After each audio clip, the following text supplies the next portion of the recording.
right, boys, we're back. Hopefully you had a great spring break. Not so great that you totally forgot the routine. You know the drill. I'm going to shower you with TikTok videos, some of them science related, some of them not, but all of them accompanied with some questions. Write down the answers to those questions. That's your main assignment. Otherwise, stay focused for the entire time. That's what we're focusing on today. Question number 1 is not science related, but please, you should know this. You may need to get help from your partner on this, since I know a lot of you don't know this simply because of your age. So again, please know this. Where does this tune come from? I'm about to play a tune for you. Where does this song come from?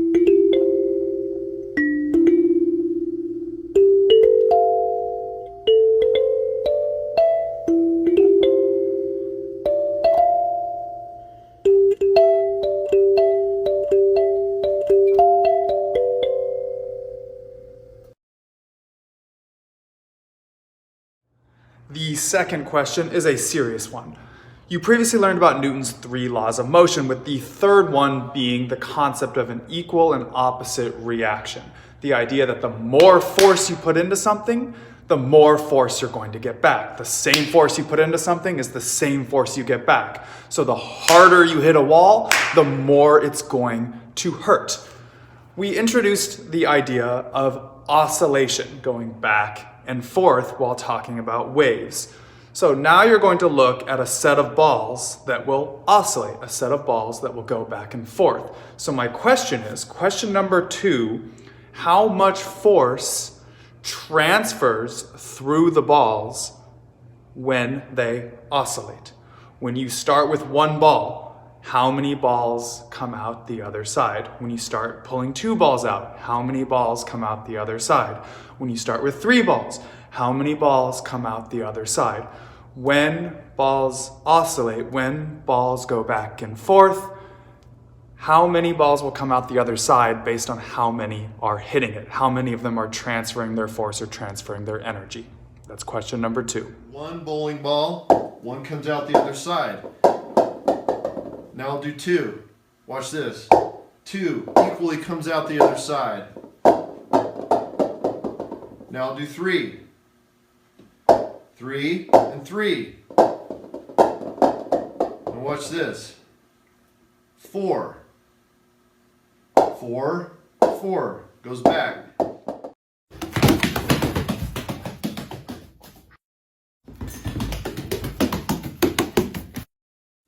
Alrighty, question number 3 is going to be about 1,000 years ago, around the year 1054. About 1,000 years ago, a new star appeared, a star that was nearly as bright as the moon and could be seen during the day. Explain to me, for question number 3, explain how that star was created. Why could we suddenly see a new star in the sky during the night and during the day in the northern hemisphere? Dude, did you know that a new star appeared in the sky about 1,000 years ago? Really? Yeah, on July 4th in the year 1054, Chinese astronomers documented the guest star's appearance. And Native American petroglyphs, such as those in Chaco Canyon, also illustrate the appearance of a brilliant new star at that time. It was much brighter than everything aside from the sun and the moon. Anyone with a good view of the northern sky was able to see it in broad daylight for over 20 days and at night for nearly 2 years before it completely faded out of view. How does a star just disappear? Well, as it turns out, what these people witnessed was not a new star, but the cataclysmic decimation of an old one. The supernova of 1054 AD, a stellar explosion that gave rise to what we now know as the Crab Nebula. The remains of a star that was 10 times the size of our sun, which at the end of its life cycle collapsed suddenly and exploded gloriously, scattering its guts across the galaxy and shining with the brilliance of billions of suns combined. Left behind in the heart of the nebula is an object with a frightening density, second only to black holes. A stellar corpse known as a neutron star, which, due to the conservation of angular momentum, spins insanely fast, 30 times every second, generating a mind-numbingly powerful magnetic field as a result, causing twin beams of radiation to shoot out from either end as they're swung rapidly around space.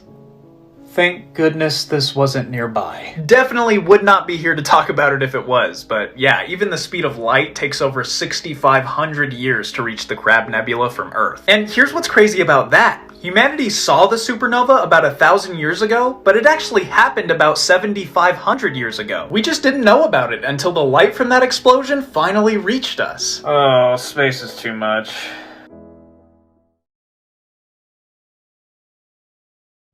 Sorry, wait real quick, you're not done with that one. Question number 4, related to that same video. I'll play it again for you in a moment. Question number 4, that supernova actually took place more than 1,000 years ago. About how long ago did that explosion happen? About how long ago did that explosion happen, and why did it take so long to get Did you know that a new star appeared in the sky about 1,000 years ago? Really? Yeah, on July 4th in the year 1054, Chinese astronomers documented the guest star's appearance. And Native American petroglyphs, such as those in Chaco Canyon, also illustrate the appearance of a brilliant new star at that time. It was much brighter than everything aside from the sun and the moon. Anyone with a good view of the northern sky was able to see it in broad daylight for over 20 days and at night for nearly 2 years before it completely faded out of view. How does a star just disappear? Well, as it turns out, what these people witnessed was not a new star, but the cataclysmic decimation of an old one. The supernova of 1054 AD, a stellar explosion that gave rise to what we now know as the Crab Nebula. The remains of a star that was 10 times the size of our sun, which at the end of its life cycle collapsed suddenly and exploded gloriously, scattering its guts across the galaxy and shining with the brilliance of billions of suns combined. Left behind in the heart of the nebula is an object with a frightening density, second only to black holes. A stellar corpse known as a neutron star, which, due to the conservation of angular momentum, spins insanely fast, 30 times every second, generating a mind-numbingly powerful magnetic field as a result, causing twin beams of radiation to shoot out from either end as they're swung rapidly around space. Thank goodness this wasn't nearby. Definitely would not be here to talk about it if it was, but yeah, even the speed of light takes over 6,500 years to reach the Crab Nebula from Earth. And here's what's crazy about that. Humanity saw the supernova about 1,000 years ago, but it actually happened about 7,500 years ago. We just didn't know about it until the light from that explosion finally reached us. Oh, space is too much.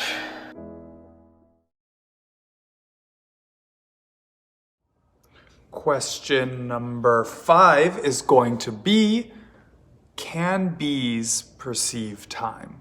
Question number 5, can bees perceive time? And more importantly, how do we even know that? I did my thesis on time perception, and I learned my favorite science story ever, which is how we learned that bees can perceive time. The experiment is pretty straightforward. A scientist put sugar water outside of a bee's hive every day at 4 p.m., and soon enough the bees learn to leave the hive every day at 4 p.m., even when there's no sugar water. Therefore, these bees must be measuring and perceiving time. Whoa, hold your horses. What if the bees are just doing something else, like measuring the angle of the sun? So they did the experiment, again, in the dark this time, and the bees still come out at 4 p.m. Therefore, bees... Well, hold on, what if they're measuring the heat from the sun instead? These back and forths kept happening until they ended up recreating the experiment underground in a salt mine. And still, people were like, what if they're measuring the rotation of the Earth? How do we prove that bees perceive time? Until one scientist did the exact same experiment, not in a salt mine, but in Paris, and then flew the bees to New York City, where they left the hive at 10 in the morning because they had jet lag, because bees perceive time. Question number 6 here is going to relate to a handheld microscope, a way to zoom in on skin or some other material. In this video, the question is posed, which one at a microscopic level is more different? A shirt, a face mask, a piece of cloth, or some tape? Based on those things, which one do you think is going to be the most different at a microscopic level? And then as the follow-up question for this on number 6, which one actually turns out to be the most different at a microscopic Something so cool to show you. So this is a handheld microscope, and for reference, you can see how close up onto my skin you can actually see, which is both really cool and disturbing at the same time. But I actually want you to look close up on 4 other distinct objects and guess which one will look the most different. This shirt, this respirator, this cloth, or this tape. Which do you think will look the most different under the All right, microscope? I'll give you the full clip this time. Remember, question number 6 is asking which of these things did you originally think was going to be the most different, and which of these things actually turned out to be the most different when viewed under a microscope. I have something so cool to show you. So this is a handheld microscope, and for reference, you can see how close up onto my skin you can actually see, which is both really cool and disturbing at the same time. But I actually want you to look close up on 4 other distinct objects and guess which one will look the most different. This shirt, this respirator, this cloth, or this tape. Which do you think will look the most different under the microscope? The actual answer is this shirt. If we look up close on the shirt, you can see that the fibers are organized and woven, and the closer up we zoom in on them, the more you can really see that there's structure and organization. But these other 3 materials that are all made by 3M are called non-woven. You can see that the fibers are kind of all over the place, almost as though they're placed at random. Same with the respirator. There's no clear organization or structure that helps it filtering particles. Even the tape is a non-woven medical tape with adhesive on one side. In fact, a company like 3M makes thousands of different non-woven materials based on different desired characteristics, and as a result, we end up with all these different non-woven products surrounding us in everyday life. So one of the curses of knowing how something actually works is that when you hear anybody say anything that's just wrong, it makes you want to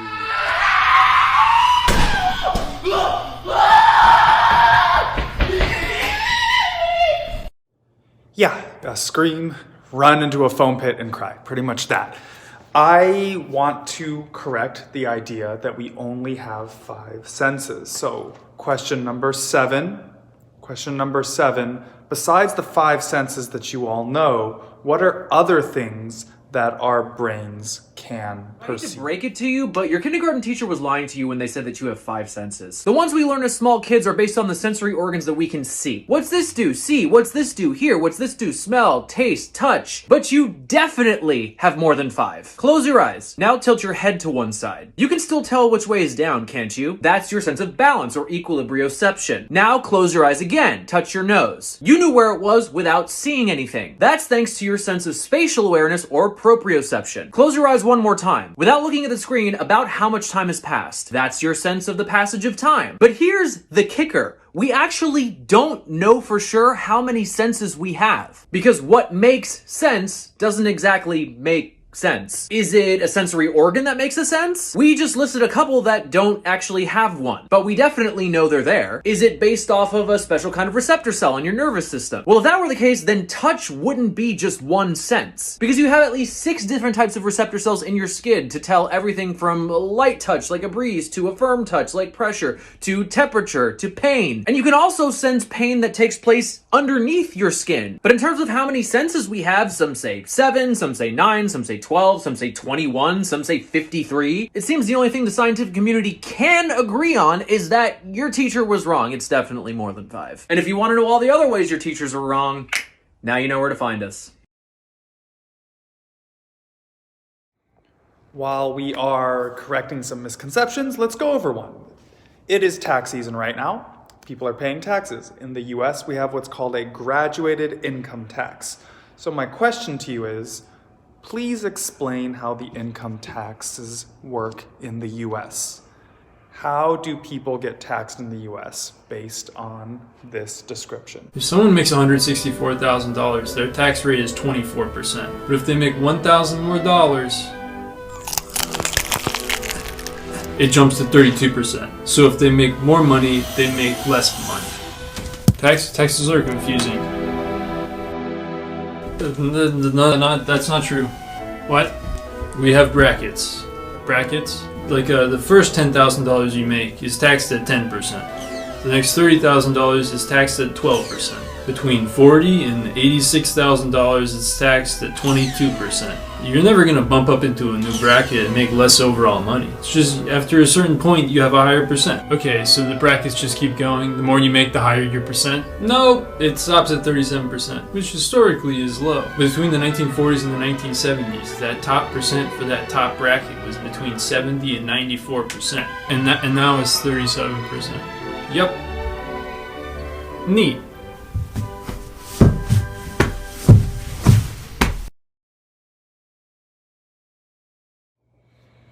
All right, that last one was question number 8. For this next one will be question number 9. Question number 9 relates to the Pythagoras Cup. Now, I recently had a student tell me that Pythagoras had a special place in hell deserved for him. I may not be making a good case for him, but what I will say is that I don't think that's really deserved for the contribution to right triangles that he gave. But maybe this one, question number 9. What is the Pythagoras Cup and how does it work? What is the Pythagoras Cup and how does it work? And also, does this make you like or dislike Pythagoras? This device is called the Pythagoras Cup. The story goes that Pythagoras would share wine with his students, but he would say to them, don't get greedy. So as long as they took a little bit of wine, everything was fine. If they took a little bit more wine, again, everything is fine. But as soon as they got greedy and filled their glass up, the entire glass would empty itself all the way down. So what's going on there? Inside the glass, we have a glass tube. And as long as the entry point for the liquid is higher than the exit point for the liquid, it will drain itself all the way down. So when I poured the liquid in, as soon as I got over the top bend here, we created a siphon, emptied the whole glass. I'll talk more about how siphons actually work in an upcoming video. There's actually, bizarrely, conflicting ideas about how a siphon works. Stay tuned for that and have a great day. All right, question number 10. Question number 10. This guy makes a trash can cannon. Again, this guy makes a trash can cannon. How does he do that and what does it shoot? How does this guy make a trash can cannon? How does he do that and what does it People shoot? have asked how I made this air vortex cannon. I cut the hole in the bottom of a 55-gallon trash can. I've run these elastic fitness bands through the side of the can and joined them up down, if you can see in there, where there's the top of a plastic soda bottle, ran them through there, attached them with the bottle cap, you'll see the other side here, attached them with the bottle cap to this heavy-duty tarp, and then I taped the edge of the tarp around the top of the can so that when I pull this string, it essentially causes an overpressure and shoots out an air vortex.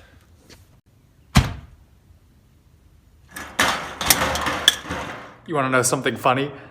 You might want to go on YouTube and look up Shane Smith's bit on robbing Wendy's with an alligator. Shorter thing from Shane Smith though.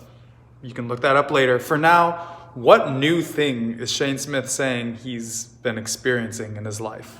What a nightmare online is. Just in general, this is real. I've been noticing this in comments. This is a new thing, a new trend I've been noticing. People, usually older people, will be annoyed with my tattoos. Now this is completely new. They will see me and then be like, ugh, I remember when having your face or your throat tattooed meant that you were a criminal. It meant that you were dangerous. Now it just means you're a hipster.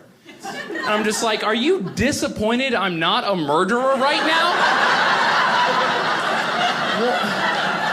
What is happening?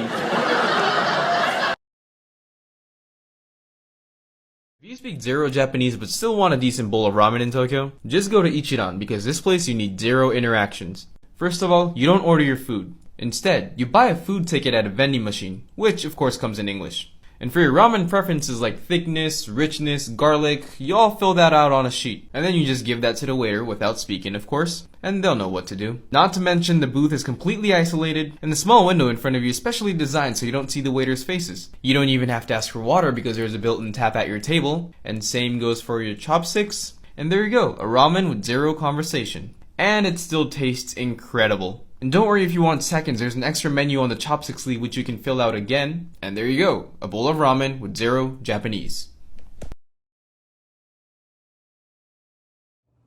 All right, Adorian Deck is back with his facts that mess with your perception of time.